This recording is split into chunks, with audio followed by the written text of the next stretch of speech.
Now, I even have a case now of a member of a company, the environmental protection in Lagos. I mean, you need to see some of the fees.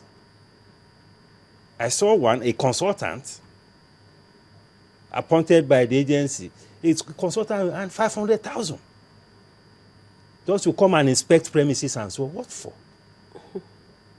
You know, so if we are saying that we want to create jobs and want to encourage investors, it's not just about foreign investors who come here just to take advantage of market. We need to encourage the local investors by reducing all these frustrations from all these agencies so that they can have an environment at least to do business conveniently. Some of them even need to be supported to meet the regulatory requirements. Not to come with the mindset of imposing fines. Sometimes you even wonder whether these agencies are revenue-generating agencies or they are regulatory agencies. Because there are more emphasis on the revenue, on the fees. All these things are not good for investment. All right. All that you've mentioned now, does it have to do with business ethics? Because I know in your report, you also raised concerns about business ethics. And you talked about growing level of receivables. I don't understand what that means. Now, the issue of business ethics is a different issue from the problems created by the regulatory agencies. Now, the beauty of a business environment is that you have a level playing field. What is happening now, and which is a very disturbing thing, is that many entrepreneurs or investors in the economy, a lot of people are cutting corners. You know, that's why sometimes it's different to celebrate some wealth in this economy. Because there are issues about the quality of wealth. Smuggling is so pervasive. You have a company that is compliant, goes through the official routes, pay the duties, pay the port charges, pays everything. You have another company that just goes through semi-border and smuggles the products in.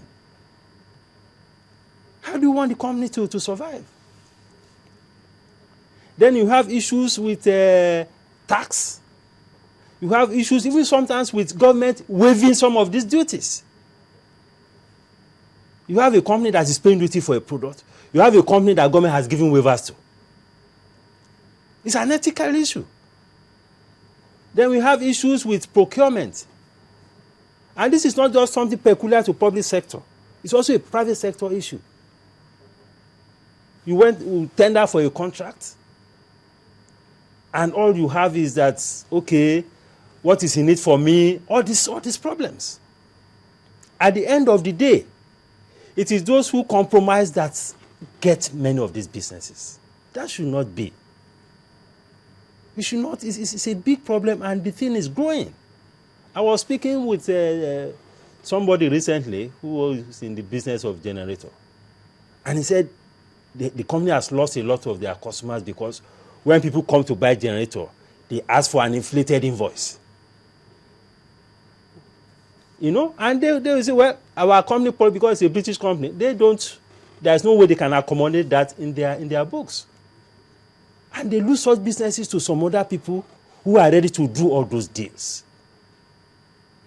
So it's a major value orientation problem that we need to deal with, both in the public sector and in the private sector.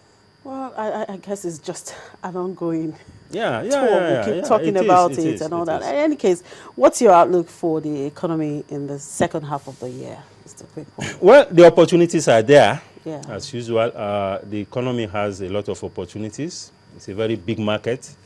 The macroeconomic fundamentals are positive.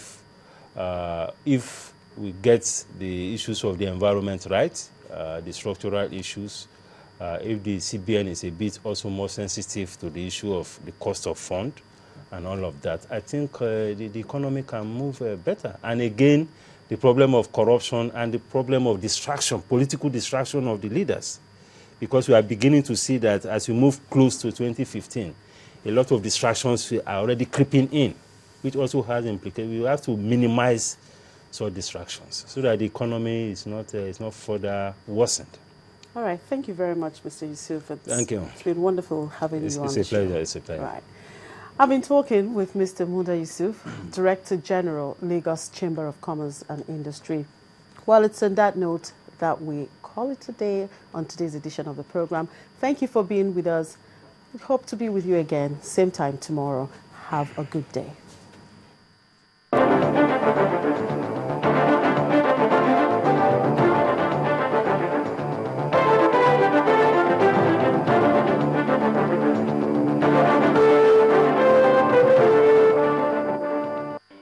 Life has just got easier. You stay connected to Channels TV, where news and innovations are shaping our world. Simply log on to channelstv.com to get the breaking news. Browse the homepage according to what matters to you. Tap on the extended coverage of business, sports, politics, lifestyle, infotech, entertainment, health, world news, and lots more. Click on the live link and see the news in real time. Do you want to watch the latest video of the day? It's just a click away. Friend us on Facebook, YouTube, follow us on Twitter, Google+, participate in Channels TV poll, and share your comments. It's a website you can talk to. Your voice will be heard. ChannelsTV.com. The news at your fingertips.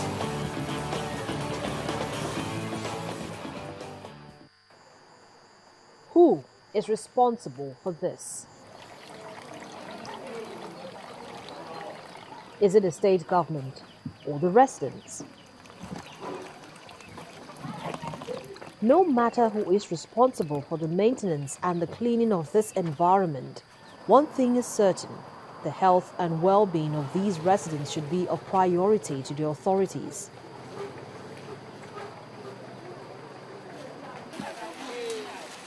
Many parts of Kaduna metropolis are littered with refuse owing to the inability of those charged with the responsibility to clear them.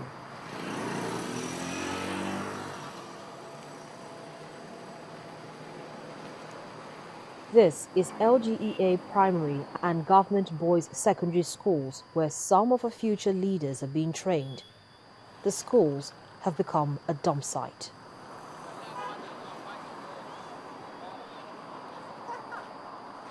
In Kaduna, poor sanitation has long been a major health challenge for residents of Sabon Tasha, Romi in Chukun, Bannawa, Kakuri and Tudunwada in Kaduna South. Residents attribute this situation to lack of a functional waste disposal system. This place is very dangerous for our health. Look at where we are washing. Sunday we went to church, we cannot even open door.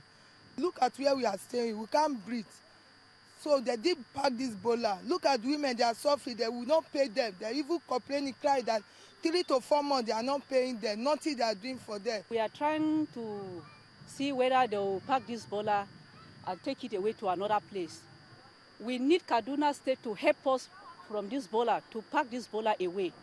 Not only do they have challenges in dumping their refuse properly, most areas do not have access to proper toilets and good drainage system. Their mouth contains all these particles of diseases, bacteria and the rest. They are light on every food. And you can easily, even in clean eateries where there's flies, you have a bottle of Coke with straw in it, you are still discussing with yourself. The fly has touched it, you don't know. You drink it, then slowly you have typhoid fever. You begin to wonder, where do I have typhoid fever? Similarly, even when you are taking your pure water, you drink part of it and put it on the ground. The patch on where you are going to eat, they are so smart. It's as if they are destined to sort of carry disease, transfer disease to us. So we can have typhoid fever, cholera, dysentery, and other. In 2011 alone, over 300 people contracted cholera in Kaduna City and Zaria town, owing to the poor hygienic environment and lack of access to clean water.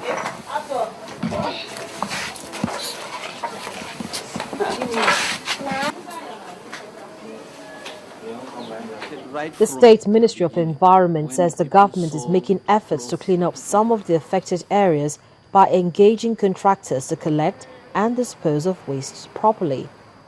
Government is working out a system whereby the